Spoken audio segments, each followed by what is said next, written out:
হচ্ছে, হয়তো আপনার অফিসটা একটু বুঝতেছে না। ইউ সি, নর্মালি আমরা যখন ওয়ার্ক পারমিটটা দেই, জি স্যার। ওয়ার্ক পারমিট বিডা থেকে যখন আমরা রেকমেন্ড করি, জি স্যার। তো এনএসআই এর মেন জবটা হইলো to look at it from a security angle, G sir. that whether these people have any security risk or not, and আপনারা আপনার ক্লিয়ারেন্স দেন। ট্রেডিশনালি এটাই হয়ে এসছে। জি স্যার। আর আমরা করতেছি কি, আমাদের একটা লেড আউট পলিসি না থাকলেও আমাদের থার্ড পার্টি যারা অনেক জায়গা হয় কি, স্পেশালি আপনার সফটওয়্যার কোম্পানিগুলিতে, জি স্যার। তারা এখানে কন্ট্রাক্ট, গভর্নমেন্টের কন্ট্রাক্ট, অন্য কন্ট্রাক্ট পায়, তারা কিন্তু as workers they bring in not direct work permit people হিসাবে, they bring in as contract workers. Sir sir. তো একটা কোম্পানি আপনার সাথে বোধহয় দেখা করেছিল, আমি আপনি টাইম দিলে she will meet you again. হ্যাঁ স্যার, আসছিল স্যার। হ্যাঁ, আসছিল স্যার। তো ওটা আবার আপনি বলেছিলেন আমরা রিভিউ করে পাঠাইতে, আমি হোম মিনিস্টারকে বলে আপনাদের কাছে রিভিউতে পাঠাই দিয়েছিলাম। জি স্যার। ওটা আপনারা আবার না করে দিয়েছেন। জি স্যার। আপনারা করেছেন না অন দ্য গ্রাউন্ড দ্যাট বিডার কোনো পলিসি নাই এটার ব্যাপারে।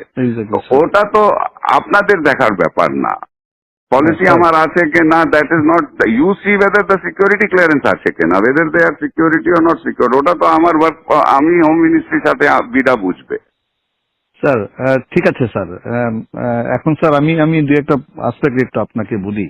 হ্যাঁ, যে লোকটা ভাড়া দেখাচ্ছে 30,000 টাকা, বাট সে 3 লাখ টাকার বাসায় থাকতেছে, so he is not paying tax because he is showing 30,000 টাকা হাউস রেন্ট। 2,30,000 টাকার যে বাকি যে 3 লাখ টাকা যে বাসা থাকতেছে, যেটার জন্য এডিশনালি সরকারকে পে করার কথা, সে তো সেটা করছে না স্যার। তো এটা দেখার দায়িত্বটা কার? যে লোক, হ্যাঁ স্যার, এখন যে লোকের বেতন হচ্ছে অরিজিনালি 10 লাখ টাকা, সে দেখাচ্ছে 2 লাখ টাকা, বাকি 8 লাখ টাকার উপর ট্যাক্স ফাঁকি দিচ্ছে। এটা দেখার দায়িত্বটা হলো এনবিআর। এনবিআর ধরবে, তো এনবিআর তো ধরতেছে, এটা তো এনবিআর যে ইন্টেলিজেন্স আছে স্যার তারা ধরতেছে।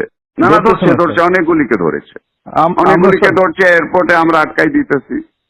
স্যার, যে লোক আগে আসছে সে 8 লাখ টাকা বেতনে ছিল, এখন সে 2 লাখ টাকা বেতনে এখানে চাকরি করতেছে। তো বিদেশিরা এত দেশপ্রেমিক তো হয়ে যায় না যে আমার দেশে 8 লাখ টাকা বেতন ছিল 2 লাখ টাকা কাজ করবে। সুতরাং আমাদেরকে তো এগুলো যখন অবজেকশন দিয়েছি তখন সে তার বেতন আবার বাড়ায় 6 লাখ টাকা করেছে স্যার। তো সাম পয়েন্ট ওটা ঠিক আছে না, এট সাম পয়েন্ট এটা তাহলে আমরা বসি, let us sit down with NBR, everybody আমরা বসি, কিন্তু point is this responsibility basically is NBR.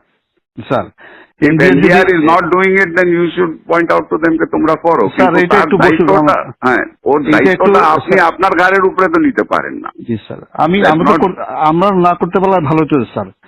তবে এই প্রসেসে আমরা সরকারের রেভিনিউ আনে বড় একটা অংশ রেখেছি। না, এটা ঠিক আছে, এটা আমরা একটা তাহলে মিটিং করি, আমরা আপনারা মিটিং করি, কিন্তু এই কেসে তো this is not the case. এই কেসে স্যার একটা কোম্পানি যখন একটা লোক আনে, তখন তার একটা বেতন ধরে যে তার এত টাকা বেতন, এত টাকা ধরে করবে, সেই হিসাবে যদি আবার থার্ড পার্টিকে দিয়ে দেয়, তাহলে এটাকে বিডা একটা পলিসিতে আমাদের দিয়ে দিক যে না, ইচ্ছা করলে সে আমি 2,000 টাকা, আমরা we have been giving this for a long time. হ্যাঁ, আমি আমাকে সিকিউরিটি ক্লিয়ারেন্স দিবেন জুবের স্যার। আপনি এখন যদি পলিসি ম্যাটারে যদি NSI is going to say you have to dictate policy to me, then তো it is going to be very difficult. Sir, এটা একটু বলা উচিত স্যার। তাহলে আমরা সিকিউরিটি ক্লিয়ারেন্সটা তাকে, সে যে বিদেশ থেকে যখন আসবে তাকে সিকিউরিটি ক্লিয়ারেন্সটা তাহলে আমরা না দিই, আমাদের কাছে না নিল, আমাদের কাজটা খুব কমে গেল স্যার। আমরা কাজ আপনার এখন যে হোয়াট ইজ ইয়োর টিওআর, আপনার থেকে যে সিকিউরিটি ক্লিয়ারেন্সের জন্য আসে, হ্যাঁ, এতদিন তো এটা তো অনেক দিন থেকে করে আসতেছে, হোয়াট ইজ ইয়োর আপনার টার্মস অফ রেফারেন্সটা কি? আমরা এটার ভিতর দেখি যে সে সরকারের মানে প্রথম কথা হচ্ছে যে সিকিউরিটি পার্সপেক্টিভ থেকে তার এমনি তার কোনো নিরাপত্তা হুমকি না। 2 নম্বর হচ্ছে যে কোনো ব্ল্যাকলিস্টে আছে কিনা। জি স্যার। 2 নম্বর হচ্ছে ইকোনমিক সিকিউরিটি পার্সপেক্টিভে সে সরকারের ফাঁকি টাকি দিয়ে কোনো জায়গা থেকে সরকারের ক্ষতি করছে কিনা, এটাও আমরা দেখি স্যার। এখন আমরা যদি বলে, সরকার যদি বলে না এটা দেখার দরকার নেই, আমরা ক্লিয়ারেন্স করতেও রাজি নেই স্যার, আমাদেরকে অনেক ইম্পর্টেন্ট কাজ আছে। কিন্তু যখন একটা লোক ফাঁকি দিয়ে, যার বেতন 10 লাখ টাকা, সে 2 লাখ টাকা বেতন দেখায় বিদায়ের সাথে হাত মিলায়া, সে যখন সরকারকে ফাঁকি দিচ্ছে, তখন কেউ না কেউ তো দায়িত্বটা নিতে হবে স্যার। না না, বাট এটা তো আপনার ঠিক আছে, আমি দেখি, আমি প্রিন্সিপাল সেক্রেটারির সাথে কথা বলি। জি স্যার, আমার যতদূর মনে হয় দিস ইজ নট, এতদিন তো ছিল না, এটা তো নতুন, আপনি ডিজি হয়ে এই প্রবলেমটা আসছে, এর আগে তো কোনোদিন হয়নি। আমি 2009 সাল থেকে এই প্রতিষ্ঠানে আছি।